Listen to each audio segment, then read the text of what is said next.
Perché au cœur de Katouba, l'Athénée de Lubumbashi était monument. Construit à l'époque coloniale, ce complexe scolaire immense et légendaire a vu défiler des générations de Congolais, devenus figures d'époux du pays. Mais aujourd'hui, le mythe semble brisé. Les salles sont vides de mobilier, les tableaux craquelés et les élèves souvent brillants sont contraints d'apprendre assis à même les sols ou sous des briques. Une scène triste, presque violente, qui illustre les longs abandons de l'école publique. Et pourtant, c'est jeudi, une brise d'espoir a traversé Katouba. Sur instruction directe du chef de l'État, le service national a livré 1700 bancs à ces géants endormis. Des bancs fabriqués dans les ateliers de Kabulameshi, par des mains autrefois perdues, aujourd'hui réhabilitées. La ronde que nous avons effectuée dans nos différentes écoles, par Kinshasa à l'intérieur du pays, démontre que l'État avait pratiquement abandonné sa responsabilité en matière d'éducation. Les conditions d'études et d'accueil des élèves dans les établissements scolaires sont presque les mêmes et les constats et désolants, et même très désolants. Nos enfants étudient à même les sols ou sur un morceau de briques ou de bois.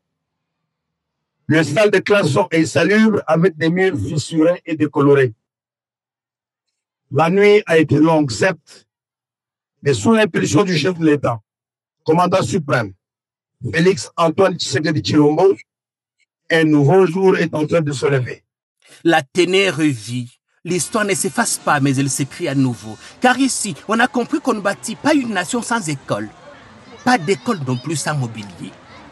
C'est donc fruit du travail et de discipline vient d'améliorer de manière significative les conditions d'apprentissage de nos élèves et des conditions de travail de nos enseignants. De la militaire est arrangé pour vous accueillir et vous rendre les honneurs à l'occasion des remises officielles de banc au camp militaire au camp. Je vous invite à passer le détachement en revue. Et comme pour rappeler que l'éducation ne s'arrête pas qu'aux grandes villes, le lieutenant-général Jean-Pierre Kassongo-Kabouik a ensuite pris la direction du camp militaire Vangu pour y remettre 400 bancs au complexe scolaire de la 22e région militaire. Là aussi, un geste fort, discret mais chargé d'essence, la République réaffirme son rôle protecteur jusque dans ses écoles militaires. Prenons l'occasion de dire merci et fidélité au commandant suprême des armées, de la police nationale et du service national qui fait de l'éducation pour tous les enfants congolais une priorité de son mandat. Après la vision sur la gratuité de l'enseignement, aujourd'hui, il envoie le service national pour pouvoir accompagner cette vision en procurant aux élèves les conditions d'études impeccables. Je pense que vous-même, commandant, quand vous allez visiter quelques salles de classe, vous allez couler quelques larmes de vos yeux.